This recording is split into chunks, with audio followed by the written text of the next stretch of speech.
Check, check, check, check. All right. Can anyone hear me? Let's see.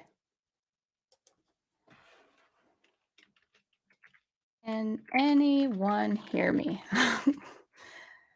Because I don't see any feedback.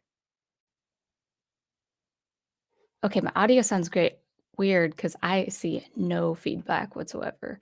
Of course, I'm gonna listen to myself on YouTube. Oh, everyone says I'm coming through. That's awesome. I'm still gonna go on YouTube just to see. There's no feedback on my little avatar screen. Um, I don't know. But that's okay. I'm not gonna be distracted. And there's a commercial. I don't want a commercial. Ah, whatever. It won't let me skip the commercial. Okay, never mind. I'm gonna trust you. And then if you guys say something is wrong with audio, then I will um, do some troubleshooting. So I'll just keep uh what am I trying to say? I'm gonna keep my eye on the chat. That's what I'm gonna say. Do you guys like the banner? Should I keep the banner up? But welcome to a stream. Yes, a Monday night stream.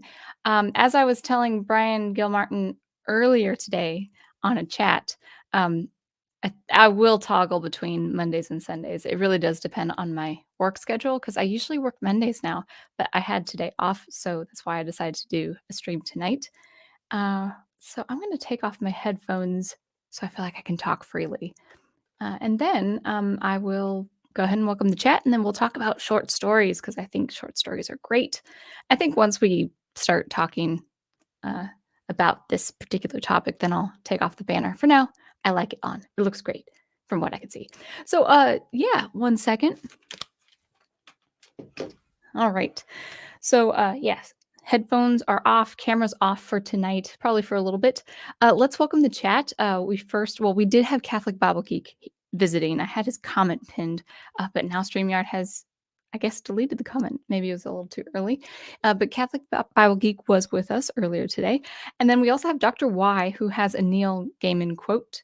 Short stories are tiny windows into other worlds and other minds and other dreams. They are journeys you can make to the far side of the universe and still be back in time for dinner.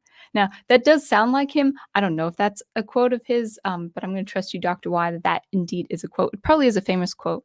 There are probably some very famous quotes of short stories by the legendary writers. We've got Ghost Team. Oh no, let me see if I have this name right. Ghost Planet Inc. .1. Yeah. All right. Awesome. And welcome aboard. We've got Brian Gilmartin. We also have my wonderful Professor Geek channel member. And I'm glad the music sounded great. I heard it on my phone. I just can't hear it through my computer, which was a little unnerving, but all good there. Um, and Brian Gilmartin asks me how the hunt for the new computer is going. I will say, Brian, I probably will not be hunting for a new computer. For as long as this computer works, I will still use it for things like live streaming and recording. I will say that there are just more important bills to pay this year. But so as long as my computer is functional, I'm gonna keep it. So I'm pretty much I'm the same way with cars. I pretty much drive the car until the wheels fall off. So I'm the same way with computers if it is doable, if it's manageable. We've also got our good friend Big Al Presents. Thank you. Back live, maybe Monday, maybe Sunday, depends. We also have Horizon Talker. Welcome. And I think that might be all. Oh, Final Fantasy, welcome. You're not here long, just doing a live stream on your channel for comic studies, talking about Shazam, Power of Hope. I know there was a recent film, but I don't know. Oh, you're probably talking about the original story or one of the original comics of Shazam or Captain Marvel. Well, that would be good. That would be good. And Wolf 10 is in the house. Welcome. I have new comments. I keep getting new comments. And Comic Skater as well. Good to have you guys back. That's wonderful. Good. Yeah, we're going to be talking about writing today, which I think is very important for this community and just important in general. And until I see, oh, Gigawatt, welcome. Man, so many people. Yeah, it's Monday night. It feels like Monday night now. Well, that's good. That's good. I'm so glad you guys are all here. And this really won't be so much of a popular culture commentary anymore. I just want to talk about short stories in general, not anything specific, but just how important short stories are. So I think let me go ahead and begin the topic, and then I'll go ahead and hide this banner, and then we should be good to go. I really do feel thrown off when I don't see the little bubble, the beam of light coming from my avatar. So I'm just gonna keep tabs on the chat to see if everything is good, but everything should be good. All right, so yeah, let's talk about short stories. Yeah, I think I've had this on my mind for some time. Now, if you guys have been seeing any of my commentary of late, especially really at the start of this year, I started focusing on science fiction literature specifically. And in addition to a couple full-length novels or a few like it is with the Foundation trilogy by Isaac Asimov, I have been going more toward the short fiction or the shorter fiction. I did start with Isaac Asimov and I still will continue with his short stories because there are many, but I've also looked at a writer by the name of Frederick Pohl or Friedrich Pohl, depending on how you pronounce his name. And he is prolific with short stories or in that medium as well. And currently now I took a break from short stories because now I'm reading a novel of his, but I read about 12 or 13 of his short fiction before getting into his novel Gateway. Just going through it, we'll talk about that a little later. But yeah, short stories are more important than I realized. Just a bit of a background with short stories. In my experience, I've always, well, not always, but for about 10 to 12 years now, I've been really very much into science fiction. And for the first few years of reading science fiction, I read all the, well, not all, but many of the classics, the novel length form.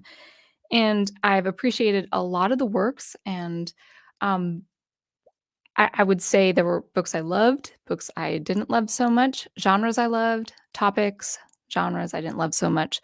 But then I got into short fiction. At first, I moved to Little Rock thinking maybe I should get into short stories like with the science fiction magazines. I really want to know more about science fiction and how science fiction is written. And I was just about to decide to subscribe to two magazines for physical copies. Magazines, you get an issue every month. And I started with, and I end up just sticking with these two. And that is the Analog magazine and the Asimov magazine. So these are publications for short fiction, whether it's poetry or short stories or novelettes or even full length novellas, in addition to science facts. Now, I had been a subscriber to these two magazines for about 3 years, I think, maybe closer to 4 years. And they I just started getting bored with the stories for different reasons that the writing became worse over the length of the publication, um, or I just got a little bit more savvy in as a reader. So, and there were some ideas, I should say.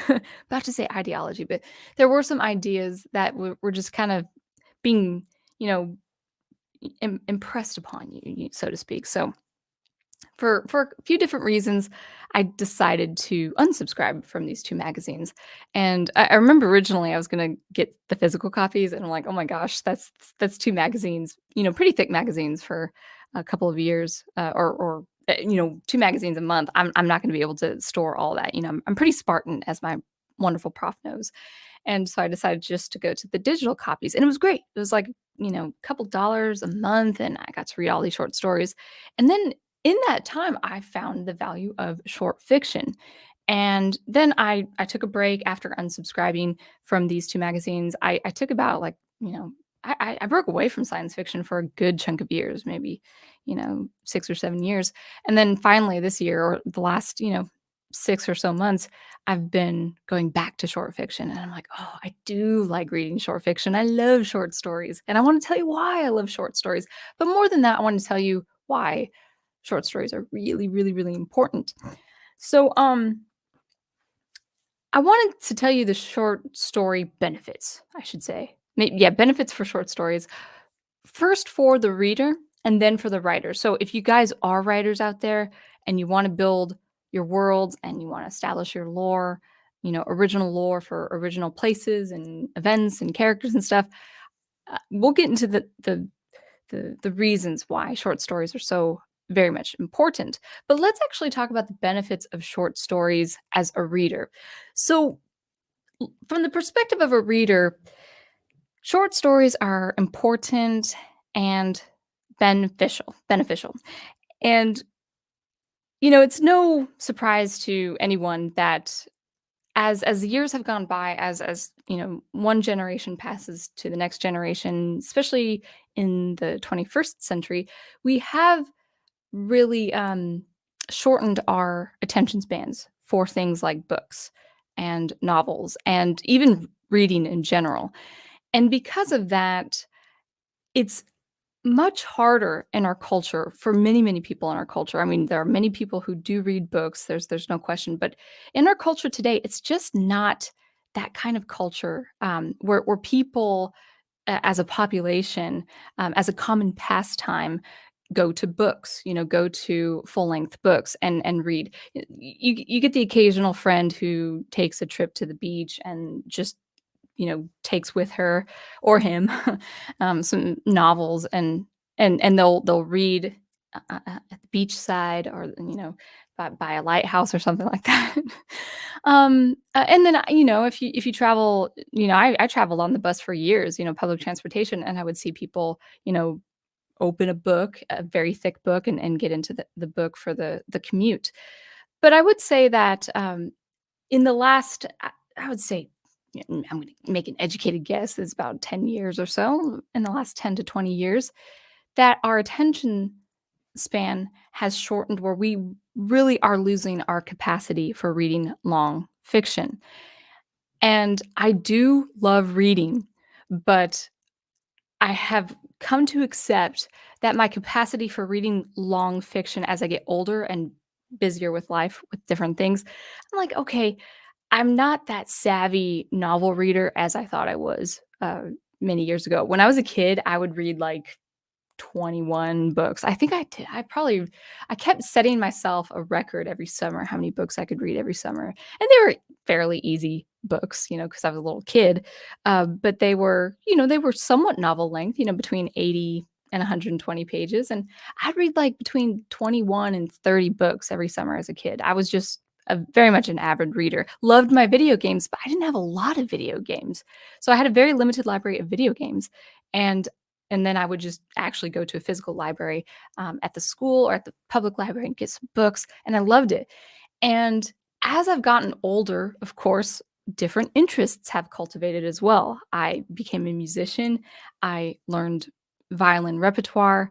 I realized in my graduate studies that I love writing. So, in addition to reading, I really want to practice the craft of writing something down, writing a story.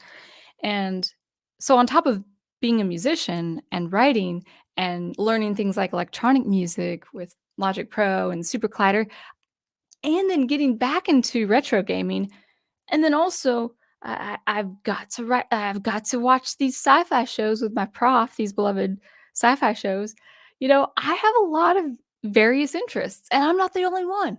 A lot of people have various interests and hobbies where even if they are readers, they are not solely reading. They're not just reading exclusively. They're playing games, they're writing stories, they're drawing characters, they're setting up a podcast and doing episodes. I mean, there are so many different things that people have invested their time and attention to. So I'm not saying that culture today is deficient in reading. I don't think there's any reading deficiency, although probably my prof would, beg to differ with current college students, I guess, but I don't think there's a deficiency with reading because the lack of interest is there. I think people do, in some way, in some respect, have a genuine interest in reading something. It could be a graphic novel, for instance, or it could be, a storyboard or some text on a game, but I think that the general interest in reading is still there.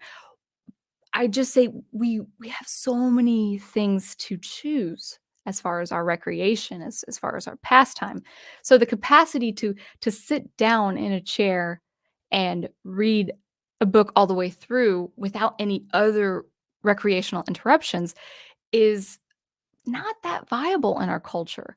People in the 1930s and 40s and 50s, yeah, they were going through some hard times and some political upheaval, with different major events of the 20th century, but they also had a very limited, uh, I guess there was very limited output in terms of broadcast, whether it's television or especially television, back before the 1950s, but also radio.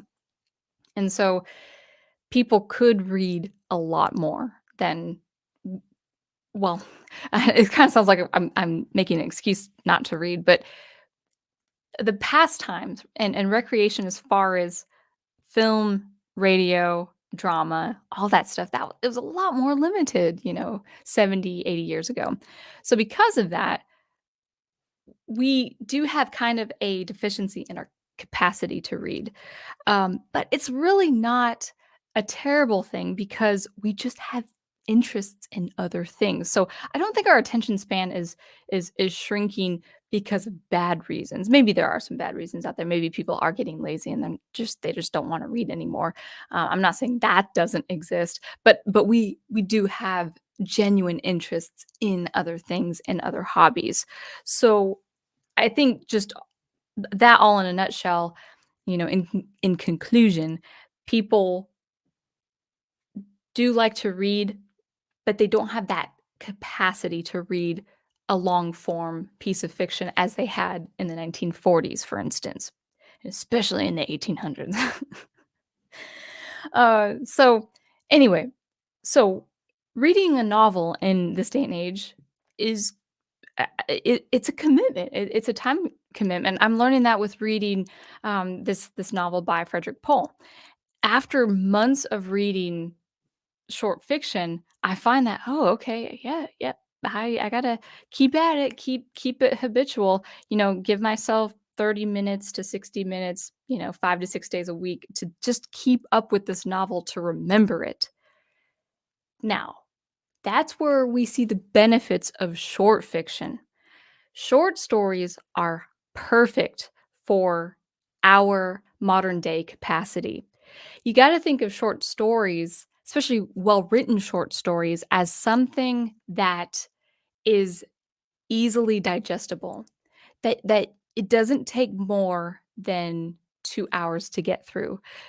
The average length of stories, or at least the average duration that I have or I go through, or what would the correct way of saying that is, the average duration for me to read a short story, depending on the writer and depending on the story, because they can vary from 8 pages to 60 pages.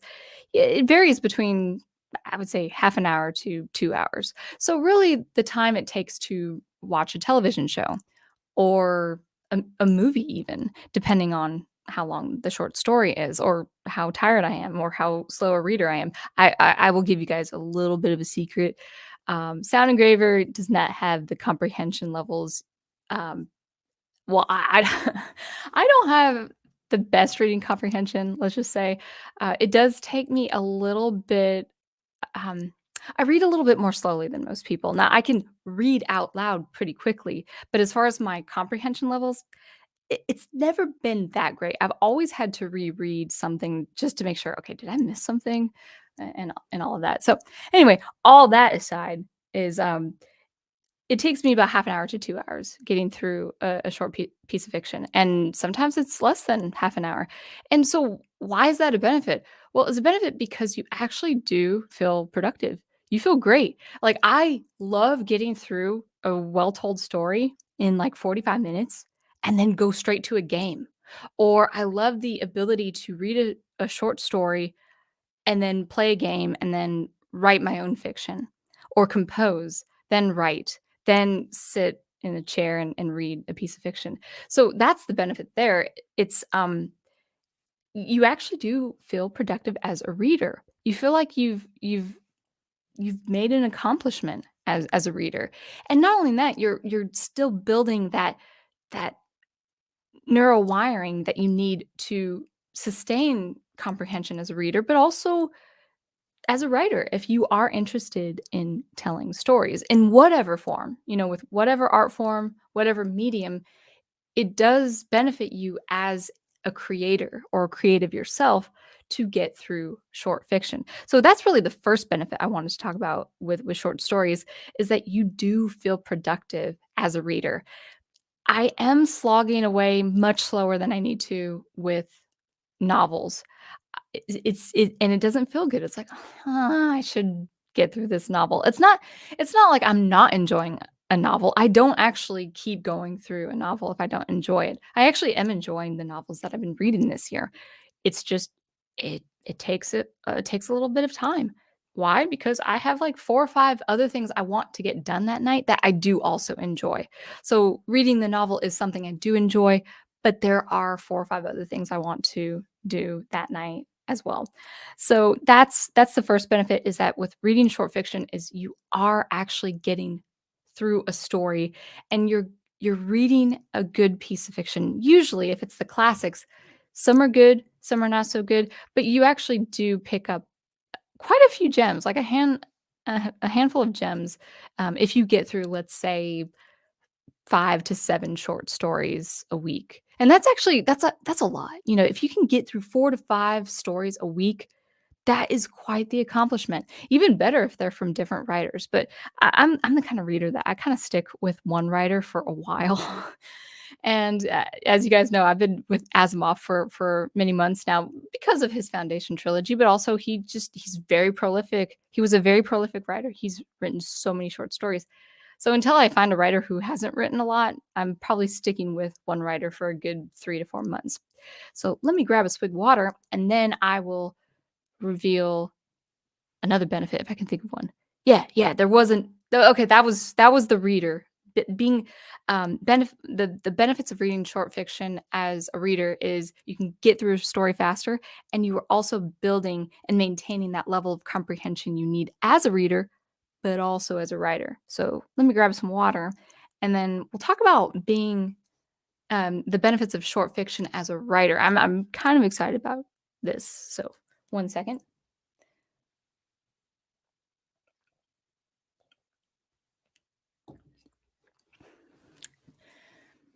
Now, with the writer, yeah, short fiction, I hope there's a comeback. There might not be a comeback. I don't think we're in a generation where people want to go back to short stories. Let me actually talk about the point of short stories, short fiction, at least in the 20th century, and then we'll talk about the benefit of short stories as a writer, or you know, yeah, that's what I meant to say. um, so short stories, I don't know the history of short stories. All I do know is that short stories were an incredibly common pastime for the household, because short stories appeared in magazines. And now I'm most familiar with the pulp magazines or the science fiction magazines, but there could have been contemporary fiction, maybe for something that had to do with something domestic, like housekeeping or gardening or something like that. And so maybe you guys have some good ideas of other genres of short fiction, but short fiction, short stories, that's where the writers went to. I mean, that's how Isaac Asimov and Ray Bradbury, they started with submitting short fiction all the time. They always went to their editor saying, "I've got a new piece. Can you publish it with this?" That was the way the writers became very prolific. And maybe in some cases, even before they would write their award-winning novels, they went to the magazine publications to submit their short works, and and families gobbled up those works, and radio dramas adapted those works. So short fiction, like, really, I would safely guess between the 1920s and all the way, I mean, even now with science fiction, but really all the way into the 1970s and 80s, short stories were the pastime as far as magazine consumption.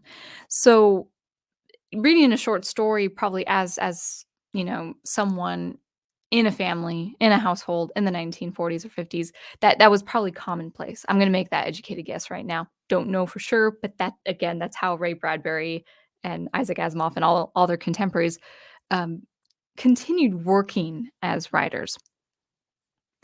So we obviously don't have that now. We actually gravitate, as much as we don't read novels, our culture kinda has this fascination, this kind of, attachment, this kind of sense of importance on the bigger the novel, the better it is. Now, I know I have mentioned this on my stream before, but, or streams, but, I think the bigger the novel, yeah, if it's warranting a good story, then fine, have a big novel, but I've also read novels that were too big, like, novels that were 550 pages, but they really should have been 220 pages. Looking at you, Tom Clancy. Um, so but there's this kinda like, "Oh, well, I have to read this 800-page novel," and I think there could be classics out there, obviously, with that length, but at the same time, it's like, why are we putting so much emphasis on the novel, especially in this decade where we're not really reading novels as we used to? The the, um the anecdote to that reading deficiency I was talking about is go back to short form fiction. So read a story between, 1,000, flash fiction. You start with flash fiction even, um, under 1,000 words, and then go between 1,000 and 5,000 words, or go between, 1,000 and 10,000 or 20,000. You'd be surprised if you do read like 4 to 5 nights a week. You'd be surprised, especially if the writing is good, how fast you can get through a 10,000 word piece of short fiction. So, yeah, I can't really remember where this was coming from, but I do need to talk about the benefit of writing short fiction, reading and writing short fiction if you guys are interested in creating your own worlds. So, I can only talk about my experience with science fiction, but maybe you guys can relate in your genre of choice. But science fiction, above anything, has really taught me how to convey interesting concepts in a story form. And it could be as few as 3,000 words or as much as 20,000 words. Whatever the word count, whatever the length, the great science fiction writers who were prolific in short fiction, they could convey a hypothetical, a concept, an idea, and execute it superbly in a kind of narrative. Now, with short fiction, you're not going to invest in a character for very long, especially if it's a very short story, but you're going to invest at least in their predicament or in their world. And the more I was reading all this short fiction, all these short stories, I thought, wow, maybe I can really work with my universe. I do have a world. I'm building this story, and it's probably going to be a 4 to 5 part series, 5 parts if it's shorter books. Um, and then I do have a universe that I am establishing, different worlds that I'm establishing. And there are certain historical events that do happen in this universe that I just do not see myself having it be in a novelized form. I don't see myself writing novels in with certain worlds or certain people, or certain, yeah, just a certain events that take place. And some of these events that I'm coming up with are pretty monumental. They're pretty catastrophic, but still, I can't see myself, at least right now. And I just turned 36. I mean, everyone we can't live forever, so we can't keep writing, like, "I gotta write a novel for this and this and this." I was like, "Well, you know what? This certain event happens in my story. I'm not planning on writing a novel, but I have an idea for a short story." And in a few weeks ago, I actually did write a short story. It's just under 5,700 words, and it does not involve any major character I have for, novels to come. It's a short piece of fiction with thought and action and emotion of something that is heavily hinted at. And it will be revealed, the context of what this child is going through will be revealed in other ways in other books. But the event itself in this child's perspective is very, very short. It's very, very short. And so and it's awesome, like, I came up with, like, these bad people and, refugees and stuff like that. It's like, "Oh, yeah, I could actually, from a main character's perspective in a novel, I can actually tell in a short story from a person she'll never meet and still have that be part of the world building." So that's where short stories come in handy. It's like if you have a major event in the chronology of your universe, of your world, but you don't find that it is viable to make it a novel, then write a story. Write write something under 10,000 words or under 10,000 words for me. That was 5,700 words. And and actually even the prof, he prefers even shorter. He loves, "Prof, is it fewer than 5,000 words that you like?" I think you like between 1,000 and 3,000, wasn't it? You do prefer the shorter end, but yeah, have that. Or write a piece of poetry or something like that to engage with the reader. "Oh, this is your world. This isn't like a protagonist I'm going to invest in long term, but I could still feel the emotion of this, cataclysmic event, even though this is not a novel." And so that's one benefit is, hey, write short fiction to build your world. Don't just, build your universe with all sorts of expositions or all sorts of prologues. Build your world, build your universe through short fiction, through poetry, short stories, even novelettes, as they say, are, if you get to the point where it's a novella, which is, I think, closer to 40,000 words, then, roughly speaking, I don't know specific word count, but yeah, do that. Build your world, build your universe with short fiction. That's the first benefit. The second benefit as a writer is you will be more prolific. The more short stories that you write, that makes you automatically prolific. I think it was Ray Bradbury who said, "Write a story a week," and he was great with short fiction. Write a story a week. That's gonna better your practice, and that's gonna make you automatically more prolific as a writer. And why is that important? Well, if you wanna build an audience and keep feeding them stuff, you've got an arsenal of stories to give to your audience. That's the second benefit, is that you're automatically and quite quickly, depending on how much you practice and how much you write, quite quickly, you will be more prolific as a writer. And of course, the third benefit is that when you're constantly writing these short stories, you are getting better with the practice of writing and that you're getting better with your craft. And so that's where I would say, yeah, that's actually pretty handy. Treat short fiction like you would treat, an episodic series that you like, television show that is episodic, that maybe involves the same characters or maybe involves the same city of this world that you're establishing, but that it's very manageable. It's very doable.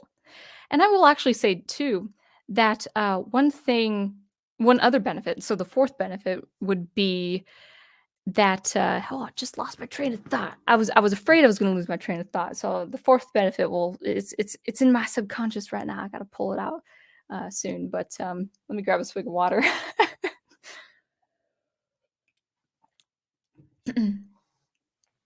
Let's see if I can let me do a recap of the benefits. So, the first benefit of writing short fiction is that you can immediately establish your world very quickly and give your audience that. The second benefit is you are prolific. You're gonna be pretty quickly a prolific writer if you write a story every week or 2.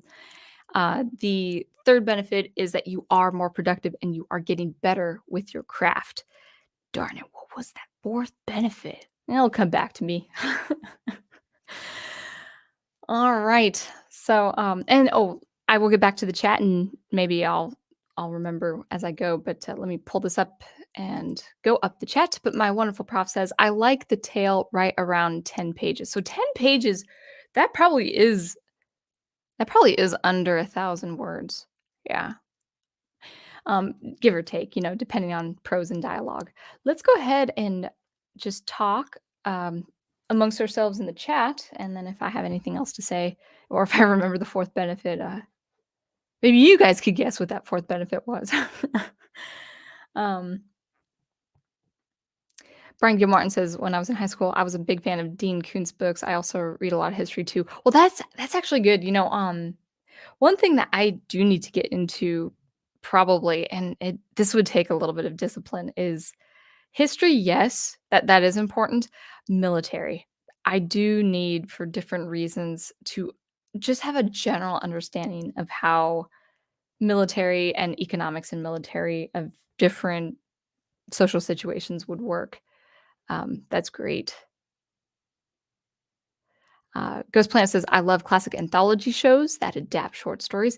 Yeah, and I mean, kind of going back into science fiction, a good idea of short fiction, even though it's the visual form, is something like The Outer Limits or Twilight Zone. Yeah, they were very short. You can almost see them as radio dramas, but just visually speaking. Um, and so yeah, kind of like that, where it's the concept is there, the predicament is there, the conclusion is there, all really within 10 minutes or so. Hello, Adega Outlaw, welcome. We are talking about stories. I hope you are doing well with your stories. Dr. Y says, "Don't you love it when your hobbies distract you from your other hobbies?" Yeah. Yeah, I know. I know. Tell me about it. That is my problem. Sharing your stream with my daughter. Oh, awesome. She's a writer, but I hope, she will do some short works as well. Yeah,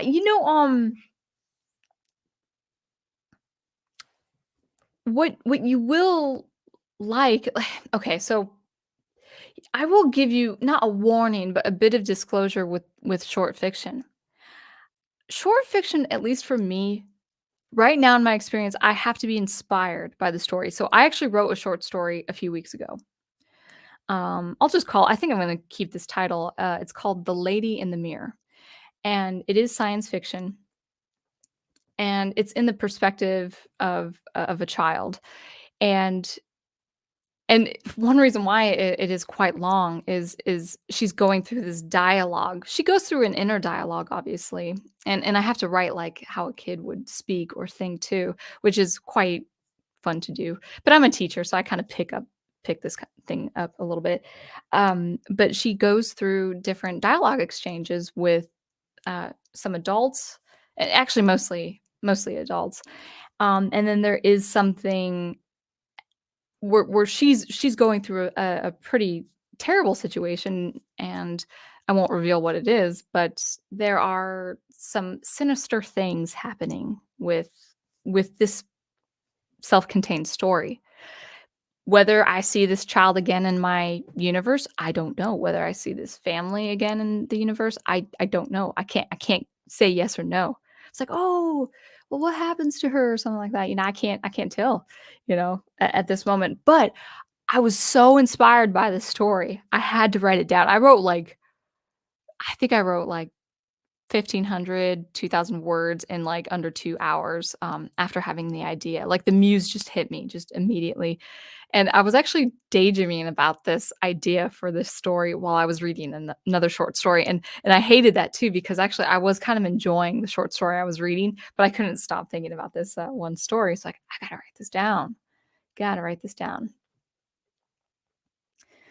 So Dwayne, I encourage your writer, your writer daughter, to just kind of just play with the idea of just writing a story, kind of like a play or a show, and seeing how she will work with that as well. Every writer, especially beginning writer, wants to write the novel. Hey, I've written a novel and I'm writing a novel. I've written actually 2 books for this series already. I just have to massively change it with the editing.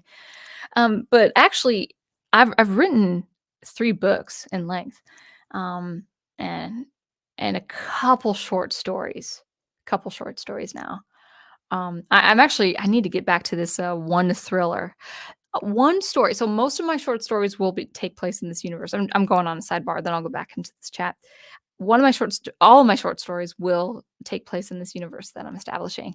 Um, However, there is one that that I wrote. I'm halfway down. I wrote it. I wrote it like 5 years ago. It was only gonna take me 2 weeks, and I'm like, "I'll get to it later." So I wrote the first half like 5 years ago, and I need to write the second half this year. But it's a thriller. It's probably gonna be my darkest, my darkest, piece of fiction, but it's a thriller that takes place in our solar system. So this piece of fiction actually won't have anything to do with my universe. All right, let's continue.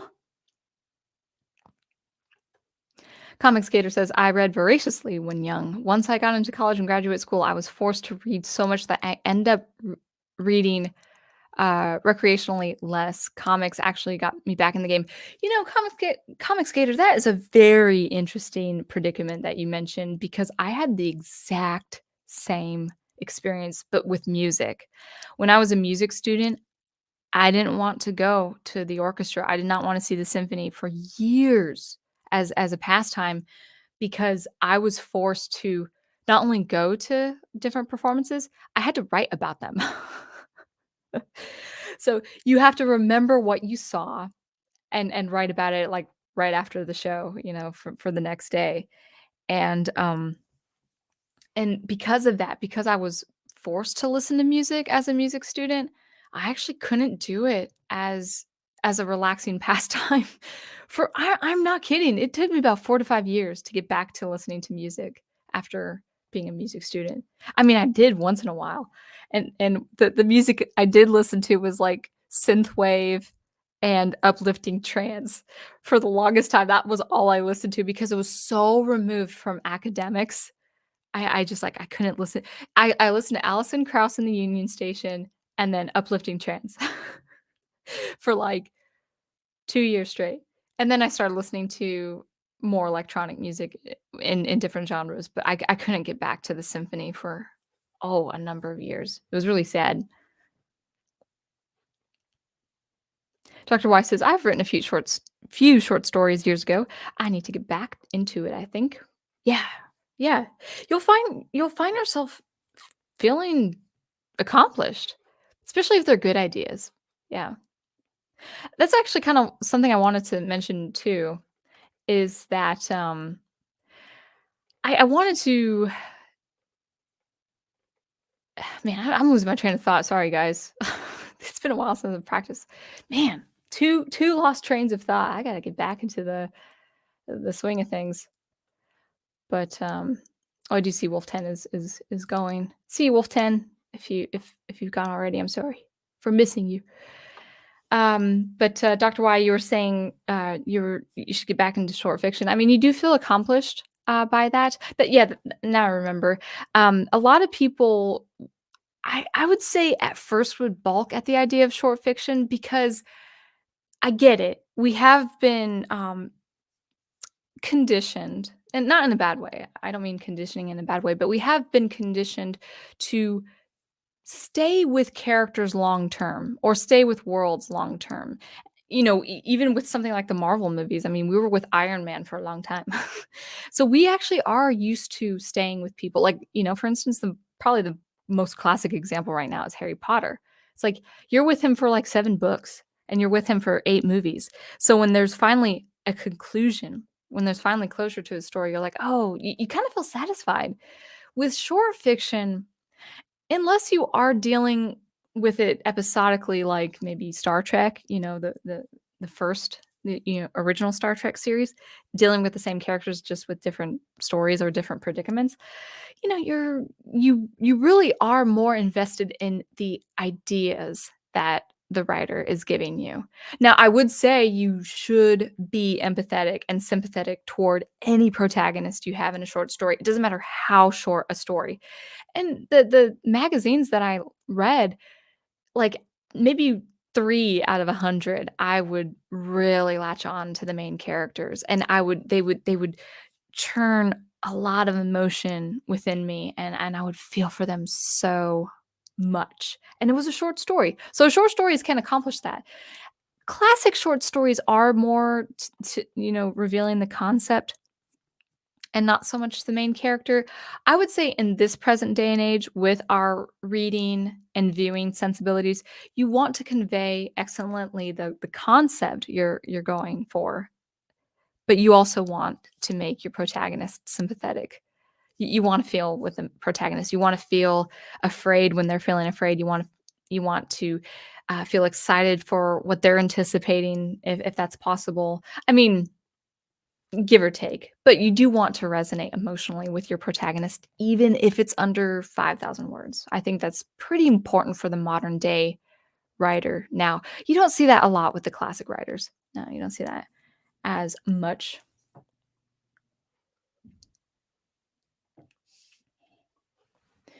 Comic Skater says, the short story form of comics allowed me to read something, put it away, and not feel bad if I didn't go back to it for weeks or months because of how busy I was.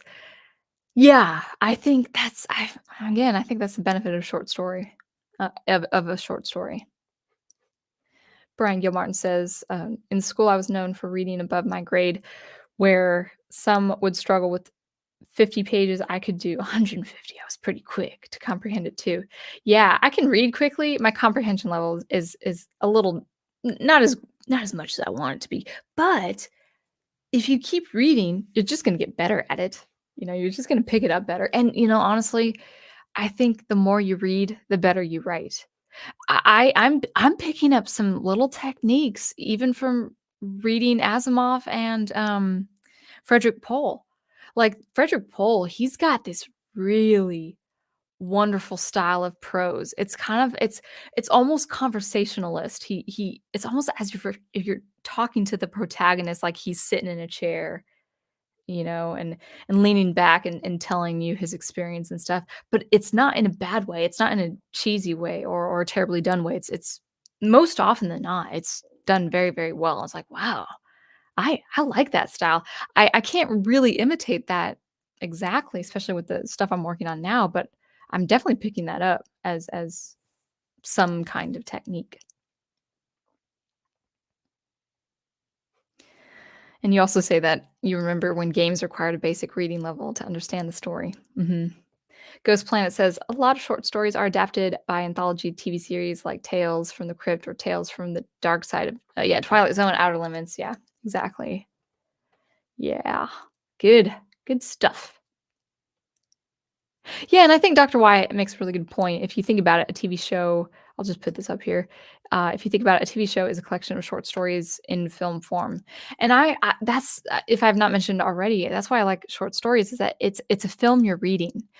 If the short story is well done, you are reading a film. And it's not to say you have to write like how it should be displayed on a film, but the pace should be there where you're following along a certain perspective as if you are viewing a film. Not strictly. I want to be careful saying that and comparing that to a film, but my best short story experiences as a reader has been that where it it looks like I'm watching a show. um, I gotta get this video out. It's gonna take me a long time to produce, but The Bicentennial Man by Isaac Asimov. It's not an action episodic show, but it does kind of read like a documentary, a well-told documentary of the life of this robot and what his motives were. It's very well done.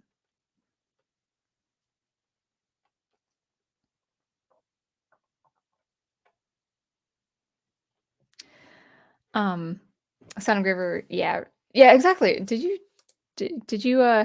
yeah, write a short story every week? It's not possible to write 52 bad stories in a row. Yes, that was Ray Bradbury. I heard him talk to, um, a college class of writers and say that exact same thing, and, I think whatever he says as far as writing advice goes is perfectly valid. Alright. Well, I don't know, Dr. Wyatt, you said military history. I'd be interested in military, in the way of tactics, not strictly tactics, but things where there is a geopolitical conflict. Just broad terms, just general terms, and I haven't really looked. I've read All Quiet on the Western Front many many years ago, um, and I've read this other great military work about this World War One.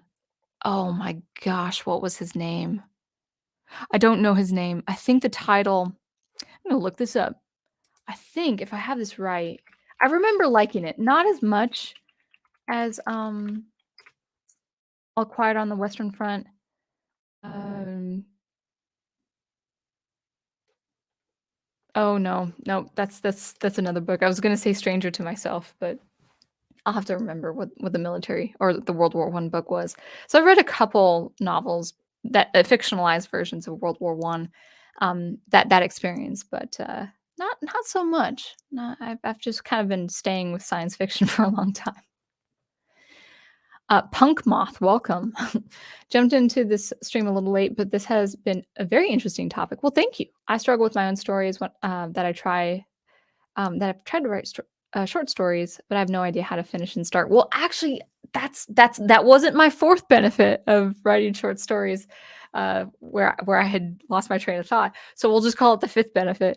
Um, that's the beauty of short stories is that if you really make the story short, you know how to start, have a middle, and have an end. And that's hard. So this, story that I just wrote a few weeks ago, I thought it was gonna take me 2 or 3 nights. It ended up taking me 5 nights to write. So it took me the whole bulk of the week, and it was about 1 to 2 hour, you know, stints, with the writing, and I knew what I was gonna do at the end, but even getting at the very end, it was hard. I was losing steam. I was losing steam. But it it had to be done. I couldn't get back to the other stuff.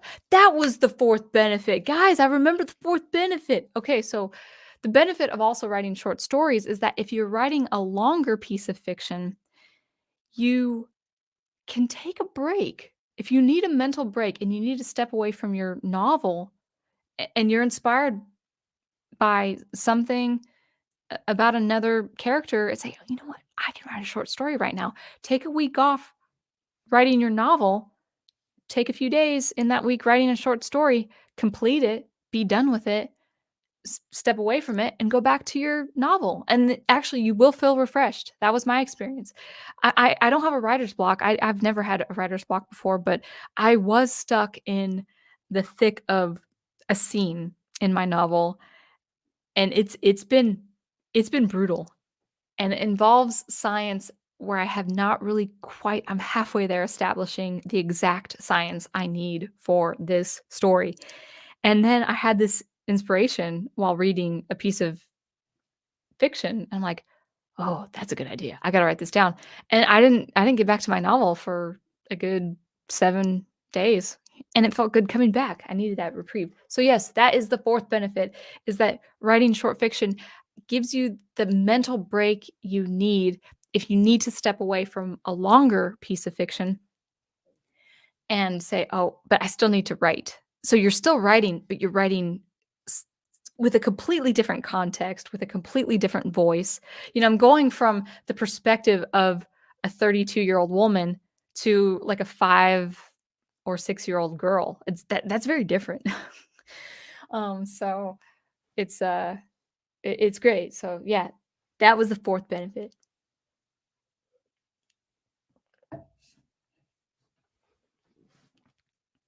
Alright. Horizon Talker, when I get my communications degree, I couldn't write fiction for a couple of years after graduating, probably dude, I know exact man, college is bad for us, guys. There's there's serious burnout for a lot of people getting those kinds of degrees. Yeah, okay, so you got that with your communications degree. Um, was it Dr. Y who got that with, his degree, and I got that with my music degree, so I thought that was my own exclusive little experience. I thought something was wrong with me when I was so burned out listening to music, but I guess that was man, liberal arts, man. So so I should say then that if you're just getting your liberal arts degree and you're feeling a burnout, don't worry, your love of that art will come back. Just give yourself some space.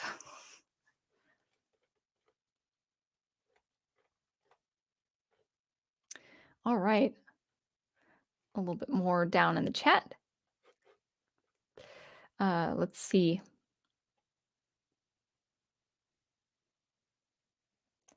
Do do do. Oh, I think I scrolled up just a little bit. 1 second. Thanks for thanks for hanging out with me, guys.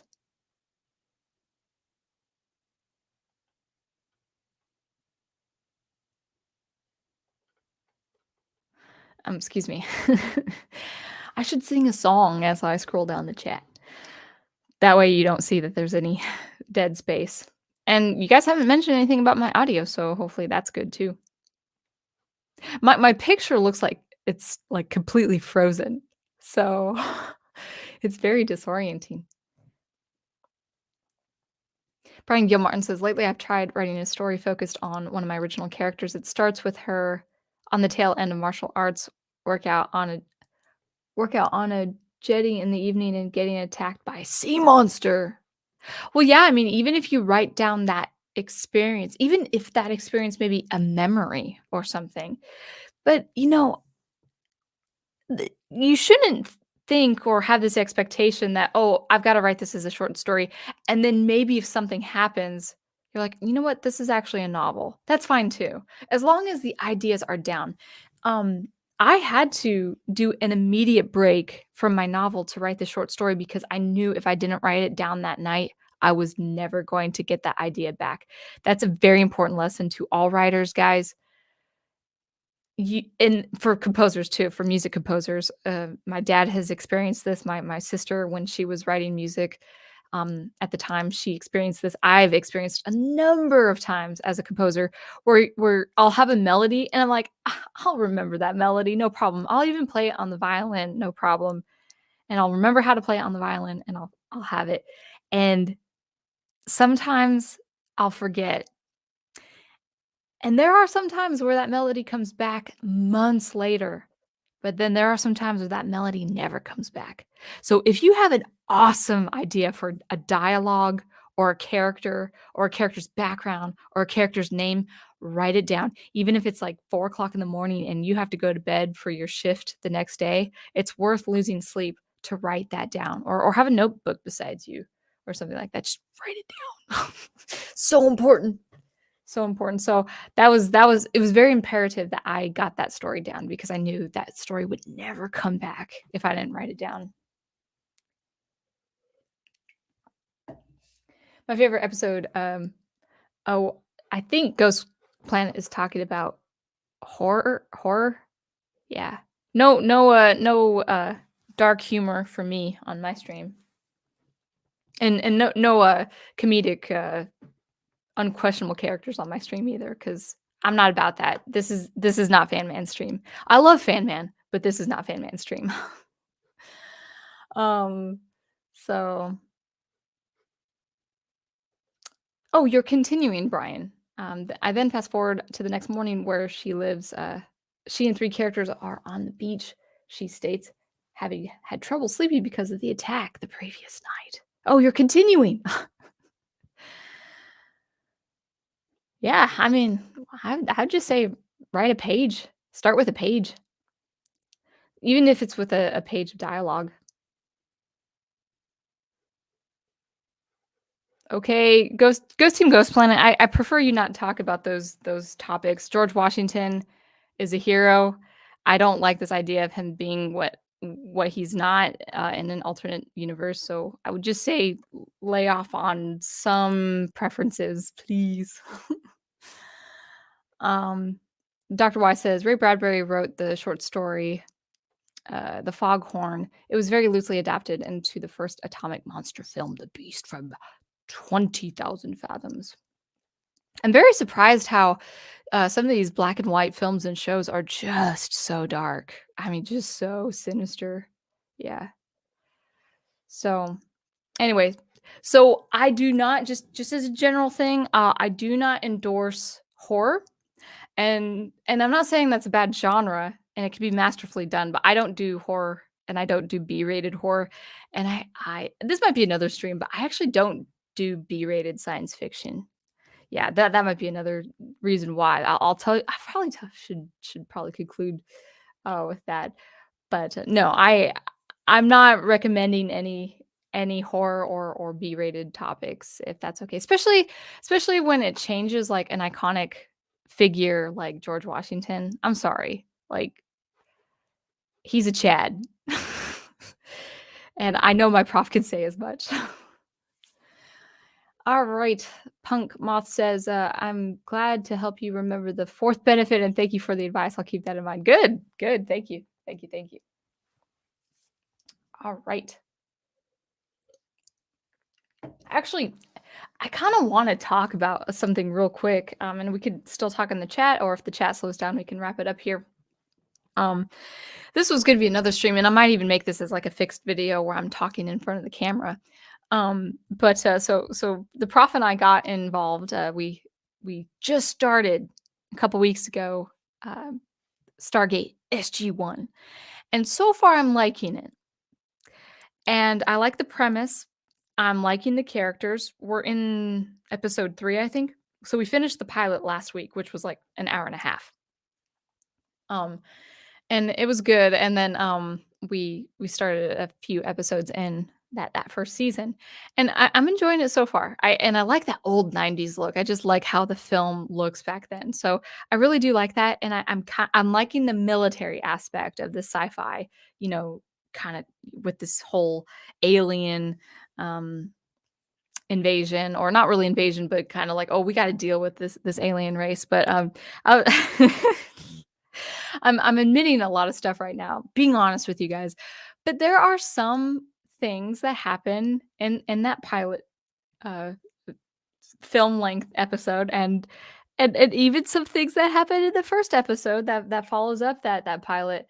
And it involves worm-like alien beings that basically attach themselves to your vertebrae or whatever, or your abdomen. And that to me is really, really gross. And there were some scenes where I just had to cover my eyes with my arm, and prof next to me is saying, "Don't look, don't look." And I'm like, "I'm not looking."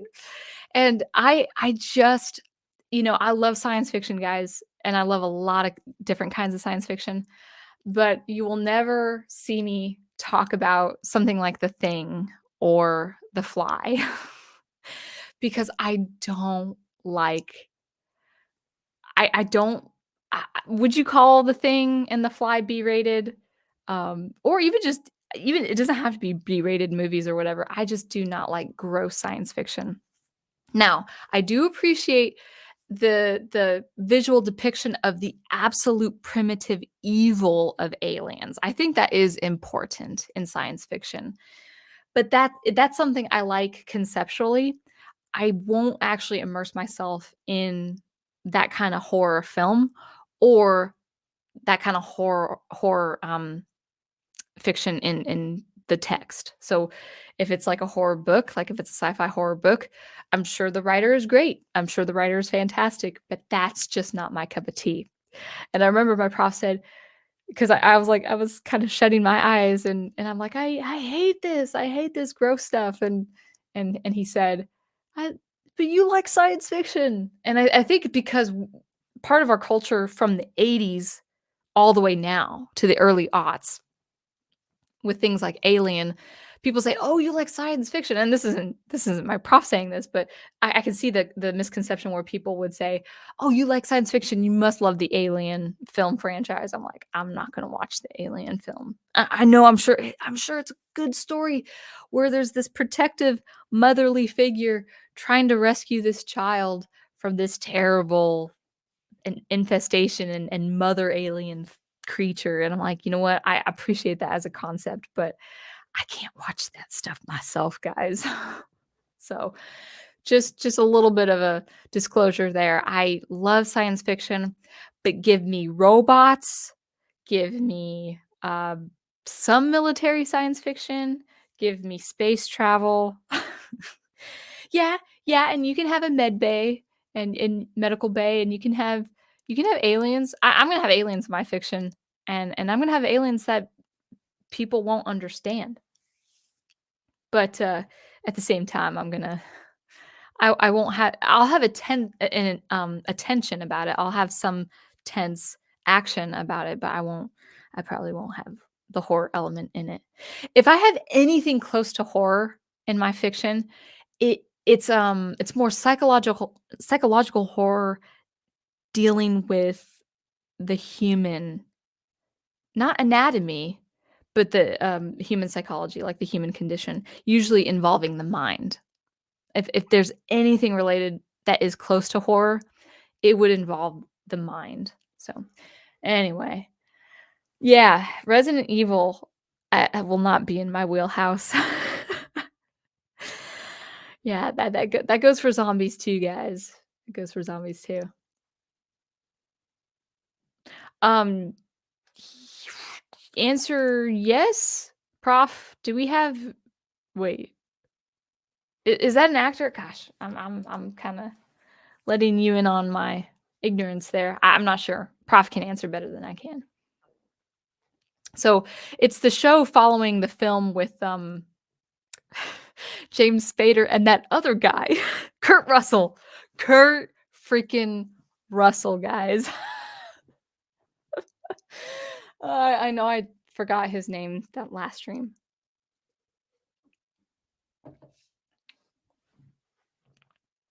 Brian also says, "I mentioned that I'm writing my story as a script for the comic book." Good. Thus far, I'm about 8 pages in. That's wonderful. I do not have any advice as far as the graphic novel comic book medium. It is a very different game than just writing, fiction, short stories or novels. Yeah. Yeah, Big Al. The gold.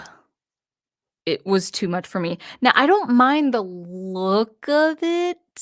It was just the action involved in it, and I couldn't I just couldn't. And guys, it could look so hokey, like, it could look like, 1970s B-rated scary stuff. Like, it could look fake, but conceptually speaking, especially if I hear a woman scream in pain, like, I'm a very empathetic person, and so I don't like seeing people in that kind of pain. Let's just say okay, I'm gonna be real. Things I'm gonna sound like Fan Man right now. I run the risk of sounding like Fan Man. Things need to come out of the body, not in, unless you're eating. So, like with needles, for instance, I don't mind getting a shot, for instance. Uh, I just don't well, okay, never mind. The shot involves the blood coming out, never mind. I actually the only time I was fine with the needle of something going in was getting the nutrients in an IV when I passed out. That was fine. That was fine. But yeah, like horror science fiction when something goes into the human body. No, that's not natural. It's an invasion. So I don't conceptually, I just can't stand it. It's like and I'm glad that science fiction horror films display the evilness of it. I love that. I absolutely love that, but I just that concept is just so it's too visceral for me. It's too much. All right. Don't give out any spoilers on SG1, guys. No, no, no. We've only gone through the um uh first couple of episodes. Anyway. Anyway, so I think that's all I wanted to talk about short stories. Do you guys have any comments at all? We're a little over the hour mark, so probably wrapping it up probably about the 90-minute mark. Yeah. Um yeah. So um I think that's all I wanted to say. I could and we can keep going, but maybe I should just talk about a few things going on with my channel. Yeah, let me give you some channel updates and then we can talk amongst ourselves if we have anything else to say. Okay. So first thing on the dock, I want to say right away, I've been experimenting with shorts. So at first I'm like, I don't watch shorts, so I shouldn't do shorts. And then I thought, okay, maybe I'll do like a couple of music short videos, like where you can see my computer screen and my Logic projects and stuff like that. And I will continue doing, I will continue to do that, where people can see my lab station. Maybe they see a recording setup or something like that. I think that's important. And at first I thought, okay, I'm a very organized person. I like to categorize things. And I was thinking, okay, my shorts are only going to be music related. So my first 2 videos oh, actually my first 3 videos. So music, electronic music, and violin instruction. I'm like, "Yeah, I'll do violin instruction." And then I'm like, "What the hey? I'll do some pre-existing material where I think it's really important to talk about." So on the one hand, I'm talking about Star Wars. On the other hand, I'm talking about, not calling these people writers and stuff like that. So a lot of pre-existing commentary I've had from previous streams. And it looks like absolutely random. My shorts, library is growing, but it looks random. It's really going to be, dare I say, eclectic, if you will, because I have many interests. I have a huge interest in producing music and then also talking about writing. Sometimes Star Wars, sometimes not. So my shorts, I will continue to do shorts. I do want to do more instructive things like artistic things, like what is important in art, in addition to something like out of SuperCollider or some sort of work in progress or something like that. So I think I will be trying to do probably 1 to 3 shorts per week. And I tell you guys, it could be completely random.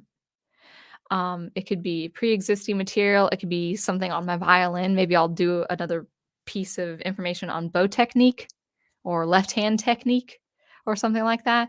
It could be violin, it could be Star Wars, it could be electronic music, it could be super clatter, it could be writing. It's just gonna be anything. And I have a little OCD where you can't control your thumbnails, basically. You can do a little bit of reworking the thumbnails of the shorts, but basically you're really restricted to whatever is on that footage of the short video, whatever you're remixing. And so you see pictures of me up close, and then you see me as an avatar, or then you see me far away with my violin or something like that, or you see my computer screen on a Logic project. It looks a little haphazard. It looks a little disorganized. But I think shorts right now are the thing everyone's experimenting, and I actually feel very comfortable using that platform or that part of that tab, that part of this platform as a way of experimenting and seeing what sticks. And, I'm picking up a few things to, attract the attention of other people who would otherwise not see my channel. So I'm kinda having fun with it. I like the experimental side of shorts. I will always like long form, so that will never go away. Longer form videos are always my thing, including live streams. So shorts, if you see more shorts, it's just because it's a little bit quicker to make. You can't really edit that much. So the less editing time is cool, but, but you might see 3 shorts a week and then maybe 1 fixed video a week, just depending. Really, guys, honestly, it depends on my work schedule. So that is it with shorts. Live streams, let's talk about live streams. Right now, I would like to do an average of 2 to 3, maybe 4 live streams a week, or a week, not a week, a month, depending on if the audio keeps up. I'm gonna forego the camera for just a little bit because my machine is so old, and I think a blocky camera does really distract the viewer, so I just would rather have a picture. It could be a topical picture like Star Wars with my R2D2 hat, or it could be my avatar you're seeing me of last October. So I'll keep the audio excuse me, I'll keep the audio going fine, and then we'll just have it without the camera for now. But, maybe look forward to, if all things are going well, maybe 2 to 4 on average live streams a month. I can't promise every week, for the reason being I could be having a new work schedule. So if you had been aware of what was happening with my job, I have 2 part-time jobs now. I'm a violin instructor. I teach online classes, online violin lessons, and I go to a music store twice a week. And I work also as a store clerk, if you call it that, or store person at a gift shop at a historical site here where we are. And that's 1 to 2 days a week, depending on the busyness of their schedule. And I just applied also for a substitute position for one of these schools nearby as preferably a music teacher, but pretty much as a sub for anything, just to get the hours up the income up because we've got weddings to pay for. One wedding, not two. We've got wedding bills to pay for. So like this year, I want to spend so much time on YouTube. I promise. I love YouTube so much. But with paying for a wedding, I like income is my number one priority. Now, it'd be great if I can make income off of YouTube, but that's a little bit hit or miss depending. I still haven't even made my threshold to get the payout yet. Um, but that's neither here nor there. Um, so as it stands with live streams, sometimes I am working Mondays, and if I do work Mondays, I am exhausted because I get up early in the morning Mondays, and I just don't have the creative energy and stamina to do a live stream. If that happens, I would try to do a short stream Sundays. So if I am streaming, you could be sure that it would be a Sunday afternoon, like around 5 p.m. Eastern time, or Monday night around 9 to 10 Eastern time. So that's what it is. Oh, thank you, Go Team. Sorry, I got to change your name. Thank you, Ghost Planet Inc. I don't have the substitute teaching job yet, but it's pretty much guaranteed because they are in dire need of subs. So I hope I can teach music mostly, but I told them I'd fill in for the front desk and the library job and maybe writing. Maybe I'll sub an art class or a science class or something like that. The pay is also just a few dollars more than I'm making as a cashier at this gift shop. I really do like this general store I work at, but it's a commute. It's quite the commute, and the pay is not so compensating, shall we say? So that's live streams. So just as a recap, you're gonna see a lot more shorts, as far as those videos. It's gonna be random. It's gonna be I'm just gonna throw anything in the wind there for my shorts. I'm just experimenting. And then also live streams kind of expect 2 to 4 times a month, either Sundays or Mondays, Sunday afternoons or Monday nights. And then fixed videos, that is gonna remain the same. I really think I can do about 1 to 2 fixed videos, give or take between 5 and 15 minutes long, and that will continue. So, on the doc for this week, I will make another recommendation of Asimov short stories. I'm looking forward to that. It's a shorter video, it's under 7 minutes.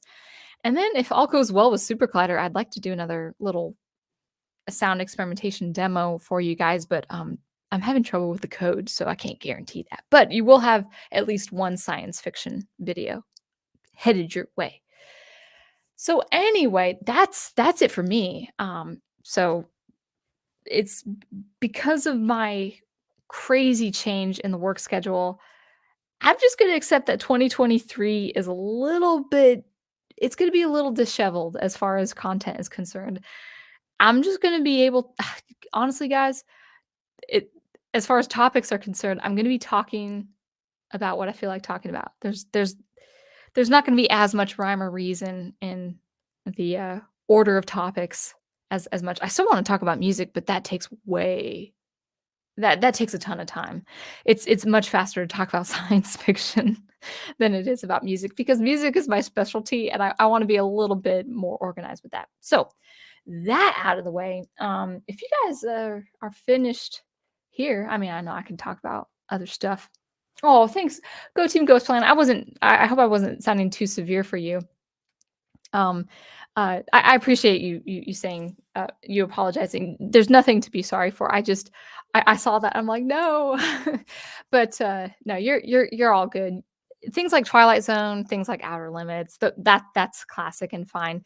When it comes to the stuff that is more questionable and antithetical to something like the Christian faith, I'm like, "Eh, maybe not." But you're good. You're great. I always love having you in the chat.